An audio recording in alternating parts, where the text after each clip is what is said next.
alimil ulama wa zu'ama, para ustaz, para guru, wabil khusus orang tua kita Al-Ustaz Haji Murah. Alhamdulillah beliau jauh-jauh menyempatkan hadir bersama kita semua. Bapak RT beserta para staf, Kakanda Ustazah Hajjah Maisarah beserta seluruh keluarga besarnya, mudah-mudahan senantiasa diberikan kesehatan, umur panjang oleh Allah Subhanahu wa Ta'ala. Guru kita Ananda Ustaz Ardiansah, mudah-mudahan ditambah-tambah ilmunya dan diberikan keistiqomahan oleh Allah Subhanahu wa Ta'ala. Amin ya rabbal alamin. Para ibu-ibu jemaah, bapak-bapak, hadirin hadirat yang dirahmati oleh Allah Subhanahu wa Ta'ala. Alhamdulillah, dengan izin Allah Subhanahu wa Ta'ala, pada malam hari ini kita semua dapat hadir di sini dalam rangka kita merayakan Maulid Nabi besar Nabi Muhammad sallallahu alaihi wasallam. Mudah-mudahan dengan kehadiran kita di tempat ini, apa yang menjadi hajat kita dimudahkan oleh Allah Subhanahu wa Ta'ala. Bapak Ibu hadirin para remaja yang dirahmati oleh Allah Subhanahu wa Ta'ala, segala sesuatu yang disandarkan kepada yang mulia, maka sesuatu itu akan menjadi mulia.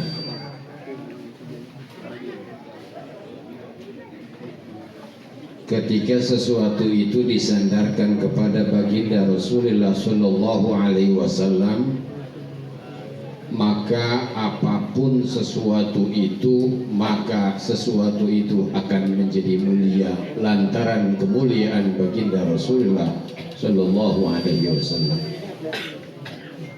Hatta binatang sekalipun, kalau sudah disandarkan kepada Rasulullah, maka binatang itu akan menjadi mulia. Kita ingat peristiwa setelah dilahirkannya baginda Rasulullah Sallallahu Alaihi Wasallam. Itu Rasulullah, dan bukan hanya Rasulullah, itu umumnya bangsa Arab.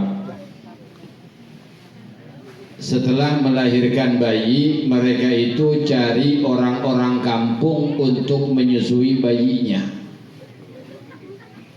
Jadi orang-orang Arab itu cuma beranakin doang, cuma ngelahirin doang.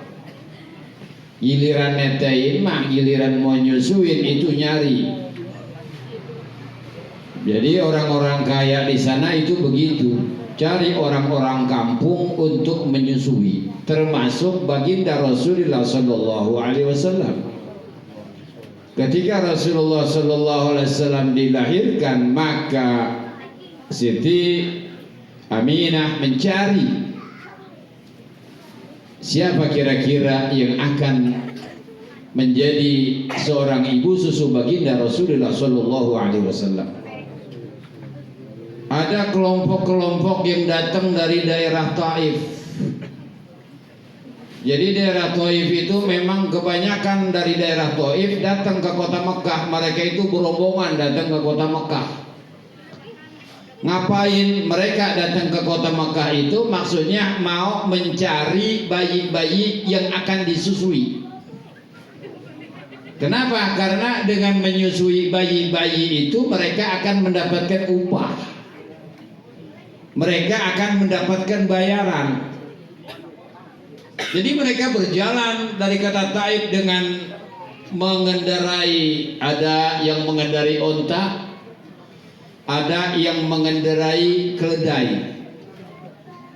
Berangkatlah mereka, termasuk salah seorang yang bernama Halimatus Sa'diyah, seorang perempuan miskin dari negara Taif, ikut beserta rombongan datang ke kota Mekah mencari mana kira-kira rumah yang di situ ada bayinya, yang bayi itu bisa dia bawa pulang untuk mereka susui, dan akhirnya mereka akan mendapatkan upah. Itu kelompok dari Taif datang ke rumah satu persatu, diketokin rumah satu persatu. Assalamualaikum. Ditanya di sini apakah ada bayi? Oh, enggak ada. Ketok lagi rumah yang satu. Assalamualaikum. Apakah di sini ada bayi yang hendak disusui? Oh, enggak ada. Ketok lagi yang lain. Terus begitu. Jadi mereka door to door dari satu rumah ke rumah yang lain mencari bayi-bayi yang akan mereka susui. Dapatlah mereka bayi-bayi ada gitu kan, yang datang. Halimatus Sa'diyah datang ke rumah baginda Rasulullah, ngetok pintu. Apakah di sini ada bayi yang akan bisa kami susui? Siti Aminah, ada, tapi saya nggak punya banyak uang untuk memberikan upah. Akhirnya bagaimana? Karena memang kedatangan Halimatus Sa'diyah ke kota Mekah untuk mencari bayi disusui supaya mendapatkan upah, sementara Siti Aminah nggak punya duit untuk membayar upah kepada Halimatus Sa'diyah, maka Halimatus Sa'diyah itu nggak jadi mengambil bayinya Rasulullah Sallallahu Alaihi Wasallam. Siti Aminah pun merasa sedih. Kenapa? Karena dia punya bayi yang perlu disusui, ternyata sudah ada berapa orang yang datang ke rumahnya, nggak ada yang mau ngambil.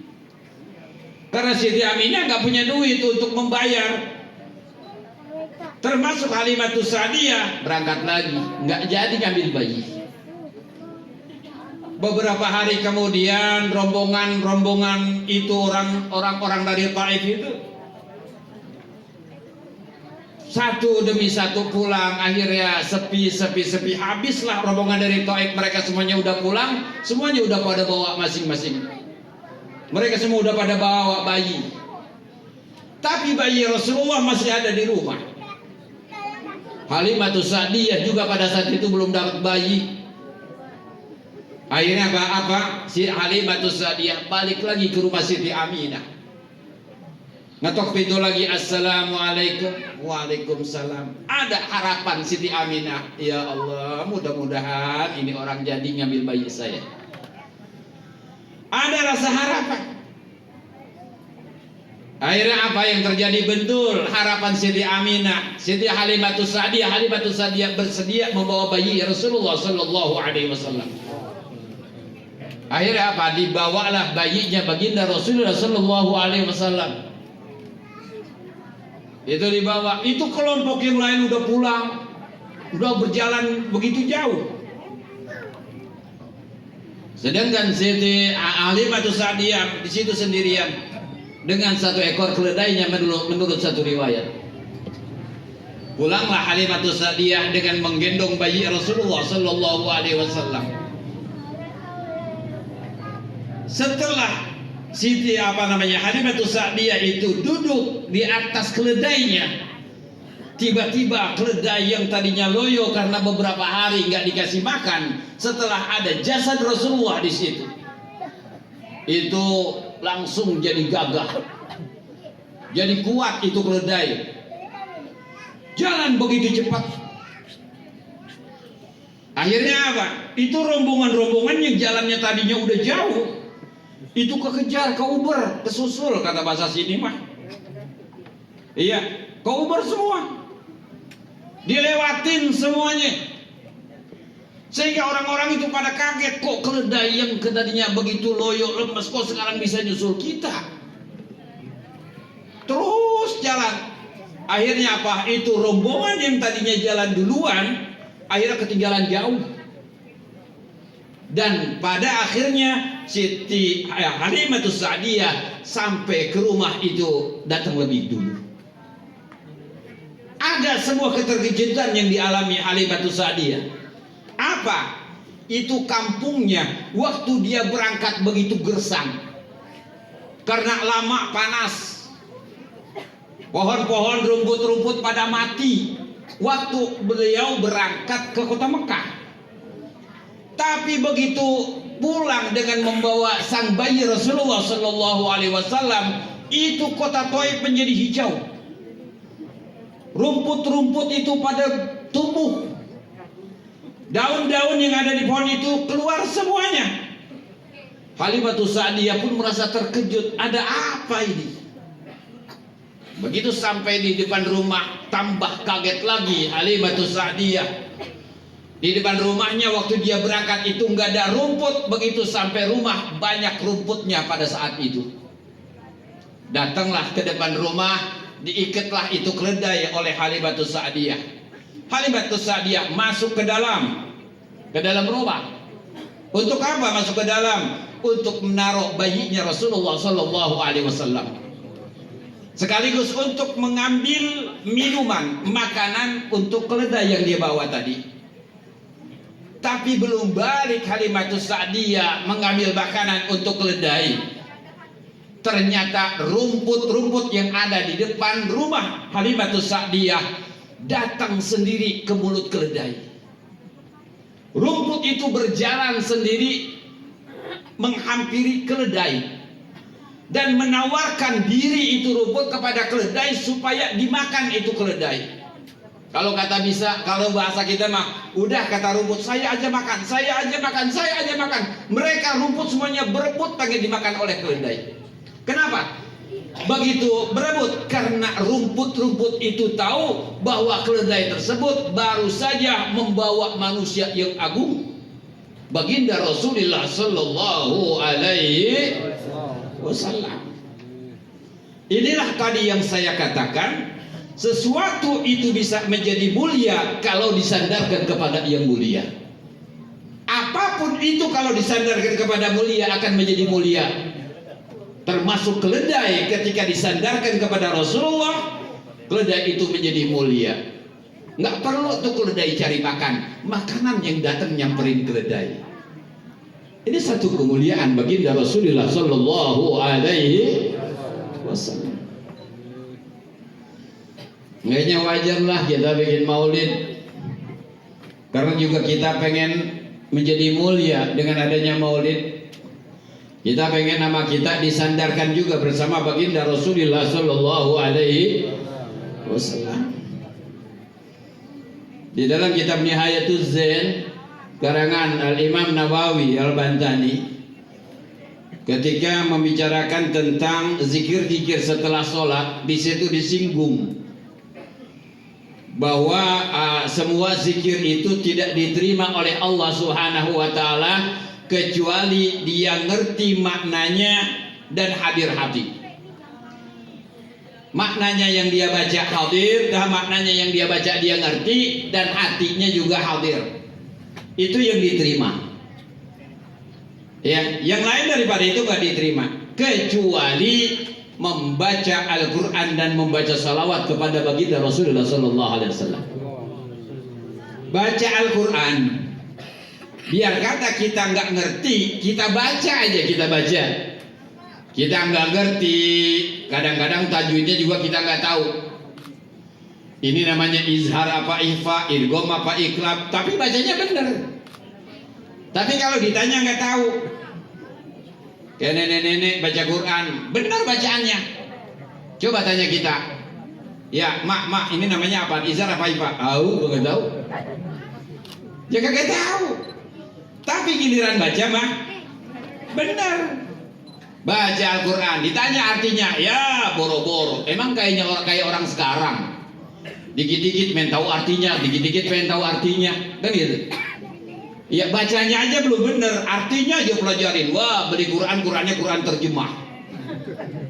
Nah, baru hafal 2-3 ayat, udah jadi penceramah ke sono kemari. Kalau saya mah kemari mah bukan jadi penceramah, karena yang minta ini ya cucu. bukan penceramah. Orang-orang juga minta ceramah, saya enggak ladenin, emang saya emang kagak bisa ceramah. Iya, saya kalau dikasih mic ya begini aja udah. Paham kagak paham ya salah yang undang. Nah, bukan ceramah disuruh ceramah.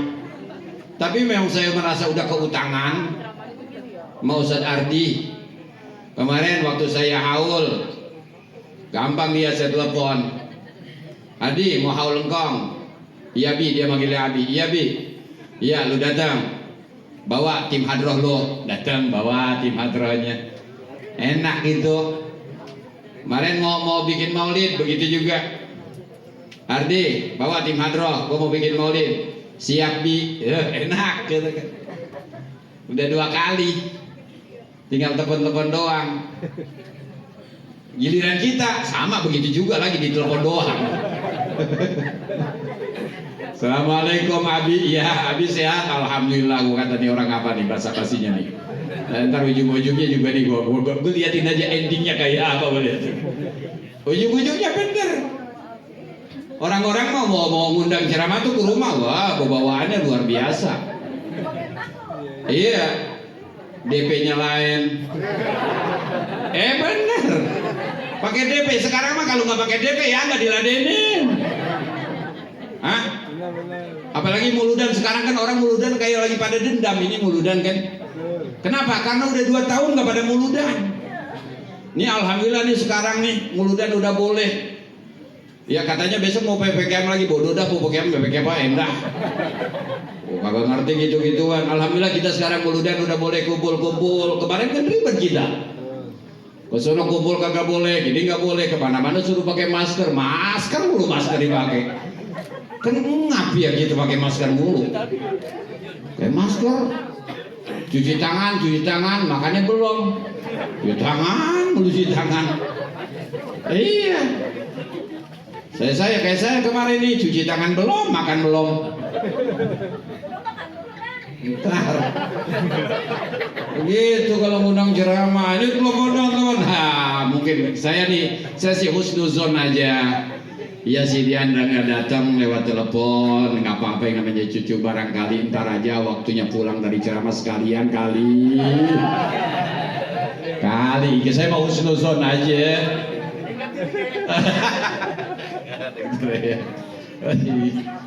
Lah ngomong kalau sama saudara begini udah enak, udah turu-turu ya. Nah, ini mah bulu dari sini ada berkatnya alhamdulillah, nggak ada berkatnya ya masa. Hah? Ribet gitu kalau mama begini makan ya. Udah suruh ceramah ya Allah kok ngeladenin bagaimana? Dia baru tumben bikin maulid, tumben bikin majelis. Kita ladenin ya banyak tanda tanya juga. Bodoh dah, gua nggak mikirin gitu-gituan mah. Mudah-mudahan aja dia paham. Iya, udah terkenal kalau dia mau orangnya gampang, tapi emang nggak boleh digampangin. Sampai mana tadi? Itu kan lupa kan? Tadi makan rumput lewat. Terus makan rumput hasil. Masya Allah. Iya, Al-Quran dibaca nggak ngerti. Iya, nggak ngerti. Pahala, nggak tahu artinya pahala. Kenapa? Karena memang Al-Quran itu kalamullah al-muta'abbad bitilawati. Al-Quran itu adalah kalamullah yang menjadi ibadah kalau dibaca. Sekedar dibaca aja. Mau lihat Quran, nggak lihat Quran, kita baca apaan kayak yang kita baca itu dari Al-Quran, maka itu udah menjadi suatu pahala. Yang kedua, yang kita nggak ngerti itu jadi pahala, itu apa? Sholawat. Sholawat kita nggak ngerti, artinya nggak ngerti. Coba aja ibu-ibu tuh kalau pengajian, kan kalau pengajian ibu-ibu nih pengajian jam 11, itu tuh jam 8 udah pada teriak-teriakan pakai speaker. Apaan aja dibaca. Lah kita yang rumah kita samping musola emang masya Allah. Iya. Ya selawatan dicakap selawatan mah kagak apa-apa. Udah suaranya garing jempreng. Masya Allah. Iya. Dia baca selawatan. Salah baca salawatannya, suaranya kagak enak Ustaz, dan biarin. Itu jadi ibadah. Dan ini adalah sesuatu mulia. Kenapa? Karena salawat itu sesuatu yang disandarkan kepada yang mulia, itu Rasulullah. Tadi saya katakan sesuatu yang disandarkan kepada Rasulullah, maka sesuatu itu akan menjadi mulia. Kalau kita tanya apa kemuliaan salawat, kalau dikatakan sesuatu yang disandarkan kepada yang mulia itu menjadi mulia, salawat disandarkan kepada Rasulullah itu mulia. Di mana kemuliaan salawat? Dalam satu riwayat disebutkan bahwa semua amal ibadah yang kita lakukan, yang kita kerjakan, kita baca Quran, kita sholat, kita puasa, kita sedekah, itu enggak langsung diterima oleh Allah Subhanahu wa Ta'ala, tapi harus melewati proses sensor dulu. Kita ibadah itu disensor dulu. Tuh kalau kita habis ibadah apaan aja, itu kalau ada jungkrengan, ngerti gak jungkrengan? Ada jungkrengannya, apa sih jungkrengannya? Menjelma, ada jelmaannya gitu kan. Kalau memang itu ada jelmaannya, kalau kita lihat, kita melihat jelmaannya, ini jelmaan ini merupakan hasil daripada ibadah kita. Kalau sholatnya bagus, jelmaannya itu putih bercahaya. Kalau sholatnya itu jelek, maka jelmaannya hitam. Ya, nah anggaplah ini bagus nih. Ini ketika kita sudah melaksanakan suatu ibadah, maka jelmaan pahala kita ini akan naik ke langit pertama, kedua, ketiga, keempat, kelima, keenam sampai ke arsy. Tapi ini ibadah yang kita lakukan, pahalanya ini ibadah yang kita lakukan itu enggak asal naik, disensor dulu.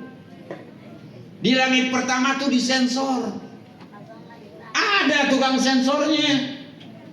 Siapa? Malaikat yang tukang sensor. Kita habis ibadah diperiksa tuh malaikat langit pertama, diliatin. Kalau memang itu bagus hasil sensorannya, naik ke langit berikutnya. Tapi kalau dari hasil sensoran itu nggak bagus, maka pahala itunya hasil ibadah kita itu dibalikin lagi ke kita. Berarti nggak bisa naik ke aras. Itu artinya apa? Itu artinya ibadahnya nggak diterima oleh Allah Subhanahu wa Ta'ala. Bapak Ibu hadirin yang dirahmati oleh Allah Subhanahu wa Ta'ala, itu kayak anak muda nih, yang para mahasiswa ini yang bikin skripsi. Ya, kalau kita bikin skripsi, nyusun skripsi, begitu udah kita bukuin, udah jadi, girang apa kagak? Hah? Belum diterima sama dosen. Udah jadi deh skripsi nih, udah jadi, itu udah jadi nih, ini masih pucat wajah kita. Kenapa? Karena kita nggak tahu ini hasil skripsi kita ini lulus sensor apa enggak di dosen. Bawa ke depan dosen, dosen diperiksa. Ini ada perbaikan, balikin, nyusun lagi dari awal, serahin lagi ke dosen. Oh ini udah bagus, ada dosen kedua. Jadi begitu rapi skripsi itu kita masih bingung mikirin ini lolos apa enggak, di ACC apa enggak. Sama dengan ibadah yang kita perbuat. Ibadah yang kita perbuat, ibadah yang kita lakukan pun sama kayak begitu. Namun ada satu ibadah yang enggak pernah bakal disensor. Ibadah ini akan tembus dari langit pertama, kedua, ketiga, ketujuh sampai ke aras. Enggak ada malaikat yang pernah disensor. Ibadah apa itu? Itu adalah salawat kepada baginda Nabi besar Muhammad sallallahu alaihi wasallam. Kalau salawat yang kita baca, enggak ada yang berani sensor malaikat. Sampai ke langit yang pertama dilihat sama malaikat. Salawat nih, kata yang satu, itu ada yang salah tuh, biarin, gua kagak berani, biarin dah, lewat aja. Enggak ada yang berani. Sekalipun salah tuh salawatnya. Ayah ibu-ibu mau baca solawat busyro. Sekarang kan ada solawat busyro. Dia lagunya hampir mirip sama solawat tibil kulub. Cuman bedanya kalau solawat kulub, Allahumma sholli ala sayyidina Muhammad tibil kulub. Kalau solawat busyro pakai Allahumma sholli wa sallim. Allahumma sholli. Lagunya gitu sahabat. Wa sallim ala sayyidina Muhammadin sahibil busyra salatan tubashiruna biha. Itu salawat busyra. Ada nenek-nenek megang mic di musola. Bukan nenek-nenek orang sini, orang sono jauh, kurang lebih 3 meter dari sini.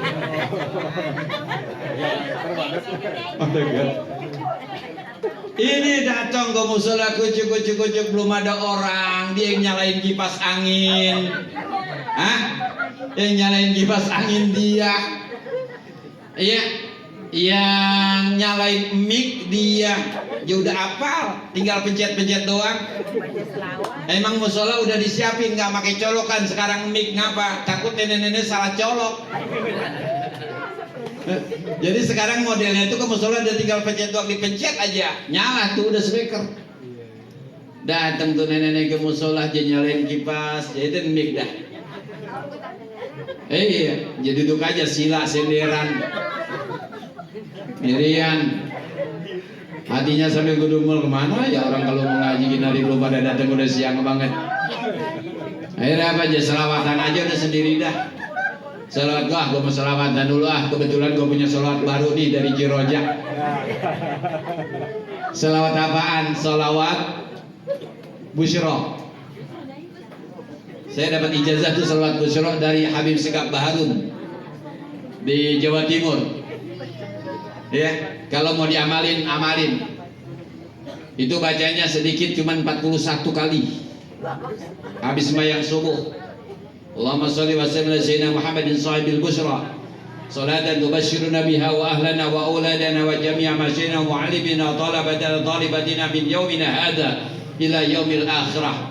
41. Ini sentaran. Kalau kita penasaran, coba aja bandingin baca itu 41 sama orang ngerokok sebelah. Teman kita, lu ngerokok di situ, gua baca salawat 41. Kira-kira duluan mana rapinya? Rokok habis duluan apa salawat rapi duluan? Coba deh. Pasti rapinya salawat duluan. Kenapa salawat duluan? Rokoknya aja belum nyala-nyalain.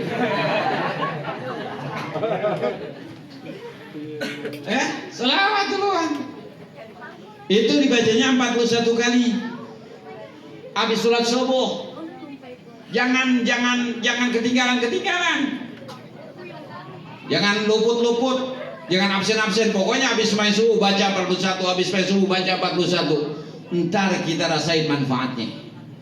Kenapa? Karena sholawat busyro ini bukan dikarang oleh Habib Segaf Baharun.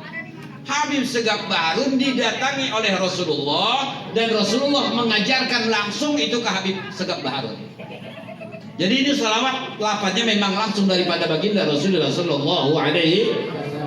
Nenek-nenek datang nyalain mic. Gua mau baca salawat busyro, udah diajarin Maji Rojak semalam. Baca salawat busyro. Allahumma sholli ala sayyidina Muhammadin tibbil qulubi wa dawaiha wa afiyati adani wasifai. Salah. Mau baca sholawat busyro jadinya tibil. Ini malaikat dibawa aja ke atas sholawatnya. Dibawa ke atas. Sampai di pintu langit ketemu sama malaikat yang suka sensor. Nih dari siapa? Noh nenek-nenek orang Kebon Jeruk selawatan. Siapa? No, Ustazah Haja Maisaro. Ya, pantas dia. Emang yang muda-mudanya pada kemana? Belum pada rapi nyuci kali. Kata malaikat Rasul, ini selawatnya salah ini. Ini bagaimana selawatnya salah? Kata yang udah biarin, nah ini biar salah-salah biarin aja udah. Ini kan selawat ini. Iya sih, kalau selawat mah gua nggak berani deh. Iya, udah lewat aja terserah terus. Langit kedua ketemu lagi malaikat. Ini ada pahala selawat. Terus langit ketiga ini ada pahala selawat. Terus enggak diperiksa lagi sama malaikat. Sampai langsung ke atas. Kenapa malaikat itu nggak berani nyensor, nggak berani meriksa? Karena malaikat itu tahu itu adalah salawat baginda Nabi besar Muhammad Sallallahu Alaihi Wasallam, dan malaikat tahu kalau dirinya itu ada lantaran Nabi Muhammad Sallallahu Alaihi Wasallam. Laulaka lamma khalaqtul aflaq. Kalau bukan karena engkau wahai Muhammad, kalau bukan karena engkau wahai Muhammad, Allah tidak akan menciptakan kita semua. Sadar malaikat. Malaikatnya itu nggak akan ada kalau tanpa ada Nabi Muhammad Sallallahu Alaihi Wasallam. Oleh karena biarin lewat. Itulah sesuatu kalau sudah disandarkan kepada yang mulia akan menjadi mulia. Anak-anak muda, kalau mau jadi mulia udah bersandar sini ke Majelis Ta'lim, ke pengajian. Iya, datang aja udah pengajian ngaji. Biar nurut sama guru, jangan ngelawan sama guru. Apa kata guru? Udah samina wa tona, insya Allah berkah. Lah saya mah mau datang ngaji malah disuruh nimba, disuruh ngepel sama guru. Biarin kalau kata guru suruh nimba, suruh ngepel. Emang iya zaman dulu. Zaman dulu kan begitu ya. Makanya orang dulu pinter-pinter. Isi tempayan. Iya, orang dulu pinter-pinter baca Yasin, wal Quranil Hakim. Begitu dikasih Quran Yasin, nunjuknya kemana, bacanya kemana. Mereka nggak bisa, cuman mereka hafal. Kenapa? Berkat bakti kita kepada guru. Jangan kita lihat gurunya masih muda, gurunya masih tuan tua, gitu kan? Jangan dilihat usianya, biar dia muda, di situ ada ilmunya. Yang tua muliakan karena dia ada ilmunya, bukan karena umurnya. Kalau bakti kita kepada orang-orang alim, insya Allah jadi berkah. Itu ada satu ulama di daerah Ciamis. Ya kan, saya cerita lagi kan? Ya nggak apa-apa saya cerita lagi. Hah? Nggak apa-apa. Benar. Berani nambahin. Tahu Madura? Pernah ke Madura? Pernah? Hah? Warung. Oh no, yang ada madunya sura-sura.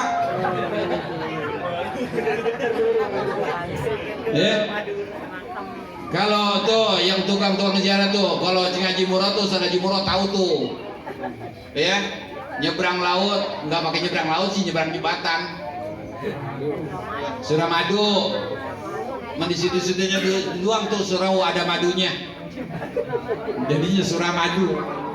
Sampailah Bangkalan, tuh di Bangkalan ada satu ulama yang kita ziarahi namanya Syekh Khalil. Dan kita sebutnya Syekh Khalil Bangkalan. Ada satu ulama datang, satu santri datang ke situ, ke Syekh Khalil. Assalamualaikum, waalaikumsalam. Mbah Yai, iya. Apa kamu?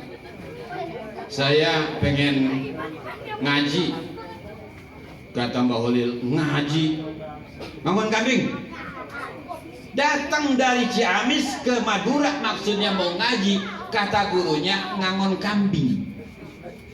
Akhirnya apa? Ini orang ini nih, akhirnya nggak jadi ngaji, berangkat ke kandang kambing. Udah tiap hari kerjanya nyari kambing. Orang-orang mau pada ngaji di pondok, pada baca kitab, baca Quran. Dia mah nggak kenal kamar itu pondok kayak apa, dia nggak tahu. Dalamnya majelis kayak apa, dia nggak tahu. Ngapain? Dia mah ngangon kambing, karena kata kiainya ngangon kambing ini akhlak murid kepada guru. Ngangon kambing 20 tahun ngangon kambing.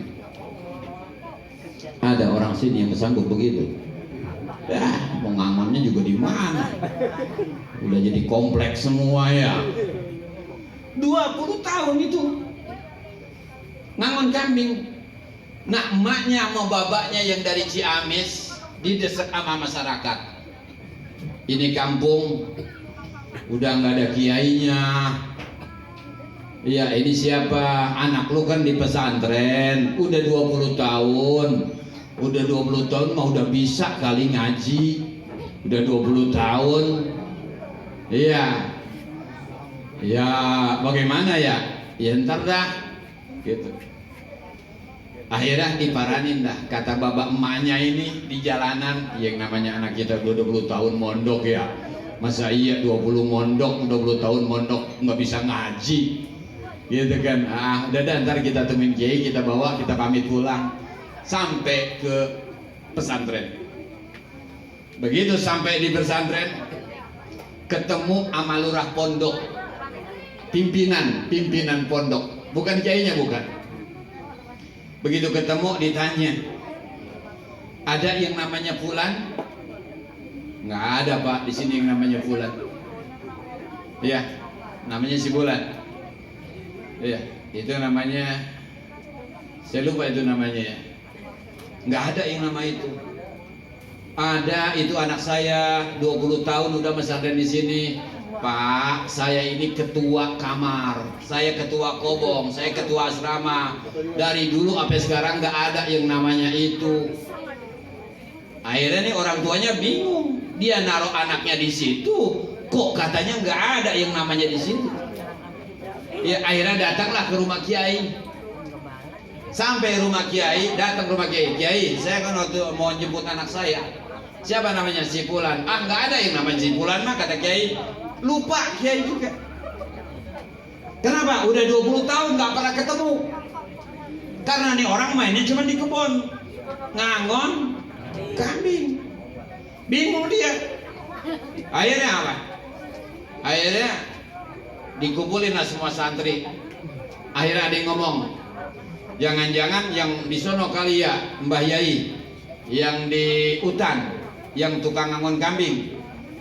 Oh iya, masih ada santri di situ tuh. Siapa namanya? Namanya si Fulan. Berarti itu dia. Udah dipanggil lah itu orang yang tukang ngangon kambing. Ketemu sama orang tuanya, pelukan. Bener itu mak babanya, pelukan. Bener Mbah Yai, ini dia anak saya. Oh bener ini anak kamu? Iya. Mohon izin Kiai, karena ini anak saya sudah ditunggu sama umat, sama masyarakat, sudah diperluin sama masyarakat. Saya mau jemput bawa pulang aja. Anaknya bingung. Lah bagaimana ntar dia pulang, karena 20 tahun di situ belum pernah ngaji, ngangon kambing. Bagaimana ini kalau dia pulang? Akhirnya kata Mbah Yai, gimana? Gini aja kata Mbah Yai, Bapak Ibu pulang aja duluan. Nanti ya setelah 3 hari baru ini nyusul pulang. Bapaknya pulang duluan, nunggu 3 hari.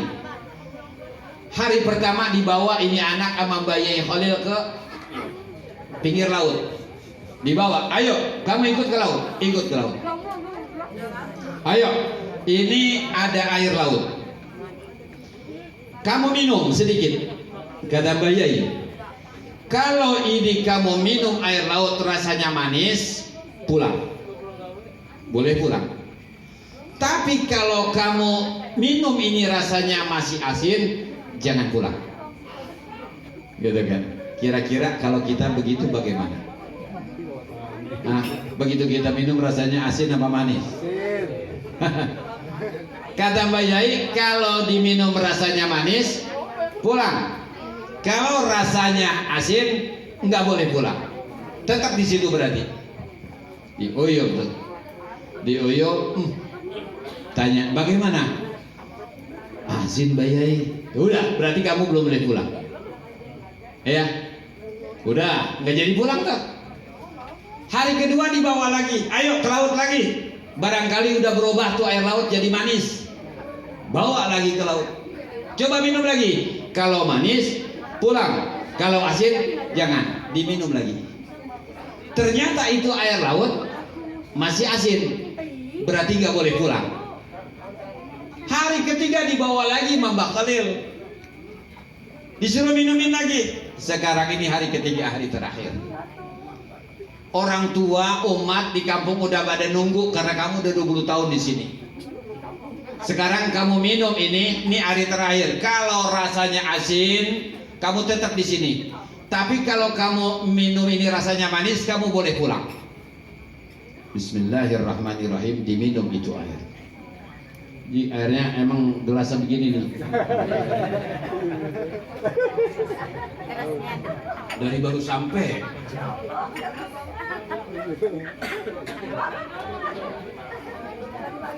Dari baru sampai, salaman langsung asrakal kan. Iya, pikiran asrakal nih dah, baru kita mau minum ya. Ya habis asrakal baca doa, masa baca doa kita minum? Kan akhirnya kita amin-amin juga ya. Ntar nih, dia habis baca doa kan yang pasti Ustadz Ardi kan sambutan tuh, baru kita mau minum. Begitu rapi doa langsung ceramah, kan gak sempet minum kita. Begitu ngelihat air putih begini, ini kayaknya seger banget ya. Iya. Itu rasanya di hari ketiga ditanya. Sekarang hari ketiga. Kalau rasanya manis, apa? Pulang kampung. Kalau rasanya asin, tetap di situ. Diminumlah itu. Begitu diminum hari ketiga, ditanya, bagaimana rasanya? Pulang. Maaf Yai, dari hari pertama, kedua, ketiga, semuanya air laut rasanya asin. Aha. Oh begitu. Jadi rasanya tetap asin. Asin Kiai. Bagaimana Kiai? Pulang kamu. Kok pulang Kiai? Pulang ke rumah. Begitu sampai di rumah, kuatkan keistiqomahan kamu, kuatkan i'tikad kamu. Katakan kepada umat, katakan kepada masyarakat, katakan kepada pejabat, siapapun dia, yang manis adalah manis, yang pahit katakan pahit. Jadi kalau memang asin, ya bilang asin, jangan dibilang manis. Kalau memang manis, ya manis, jangan dibilang asin. Berarti itu anak pesantren cuman minum air laut doang selama 20 tahun. Pulang ke rumah, santrinya banyak. Santrinya banyak. Enggak pakai ngaji lagi. Rupanya air laut itu menjadi wasilah datangnya ilmu wahbiyah. Ilmu itu ada dua. Ada ilmu wahbiyah, ilmu yang nggak pakai dicari. Yang kedua, ilmu kasbiyah, ilmu yang pakai usaha, pakai ngaji. Kalau pakai ngaji itu namanya ilmu kasbiyah. Kalau wahbiyah itu nggak pakai ngaji. Wasilah daripada keberkahan. Karena ini ada keberkahan dari guru. Nurut sama guru. Disuruh ngangon kambing, nggak pakai banyak tanya.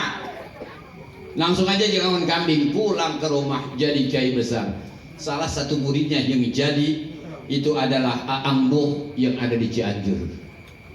Cianjur Gentur, ya, itu bapaknya Aang Nuh, orang tuanya Aang Nuh, Mama Syadzili, itu adalah salah satu murid beliau. Orang yang pesantrennya ngangon kambing. Artinya apa? Keberkahan dari seorang guru itu sangat luar biasa. Orang yang ngajinya rajin, tapi kurang khidmat sama guru. Ada orang ngajinya males, tapi khidmatnya sama guru luar biasa. Ingat aja sama guru, maka itu yang paling berkah. Jadi orang yang paling berkah ilmunya itu adalah orang yang paling open sama gurunya. Siapa yang mau berkah, kudu open sama guru. Kalau kita kan jarang open sama guru. Pergi jalan-jalan ke Guci, rame-rame jalan ke Guci, gurunya kagak ngikut. Pulang dari Guci mampir ke Brebes, dia beli bawang, dia beli telur asin. Ke Pekalongan dia beli batik. Kan di Pekalongan mah batik murah ya, 15.000. Tangannya doang sebelah. Iya, dia beli, wah pulang serengkedan. Iya, apa aja ingat buat gurunya. Lo beli itu beli apa? Di telur asin. Buat siapa? Buat tetangga gua, di orangnya baik banget. Lu tuh di bawang banyak amat gua apaan? Itu buat tetangga gua, enggak enak, orang gua pergi dia ngeliat. Lah lu beli baju itu buat apaan? Itu buat anaknya dia. Emang apa lu beli dia? Kan waktu kemarin yang antar jemput dia. Gua yang diboncengin sama dia. Iya lah, gurunya kagak diingetin. Ini apa namanya? Beli ini buat siapa? Buat anaknya. Iya, ada satu murid.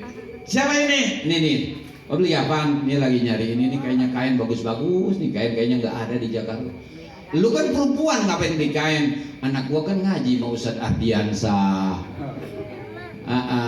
Ada buat gurunya gitu kan.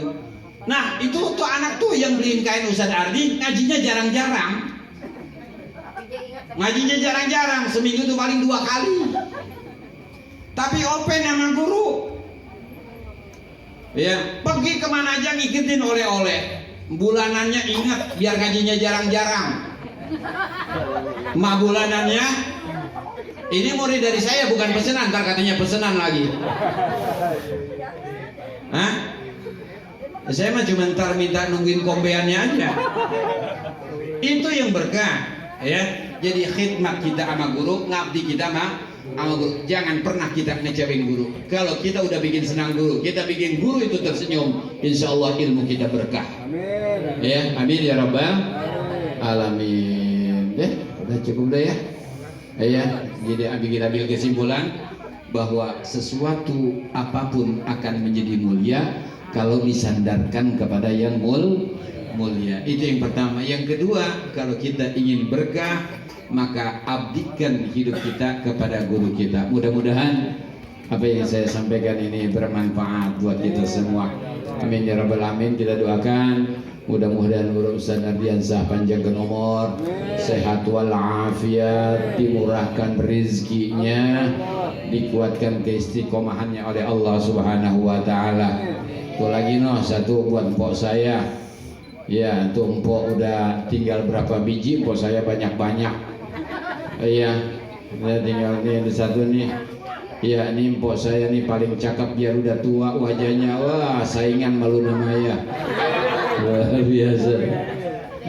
Doain dia tuh paling repot kalau kita ngapa-ngapain, paling repot dia. Iya, kalau kita dengar ngapain dia bikin repot aja, bikin uli, aja bikin lontong. Iya, nijak katanya lu bayarin ya. Agak bercanda. Dia paling open ya Pak gitu kan. Saya jarang antar kemari, dia mulu yang antar ke sono. Gitu kan, doain biar sehat walafiat. Iya, pada waktunya mudah-mudahan mendapatkan husnul khatimah. Anak cucunya mudah-mudahan diberkahi oleh Allah Subhanahu wa taala. Al-Fatihah. Bismillahirrahmanirrahim. Alhamdulillahirabbil alamin arrahmanir rahim maliki yaumiddin.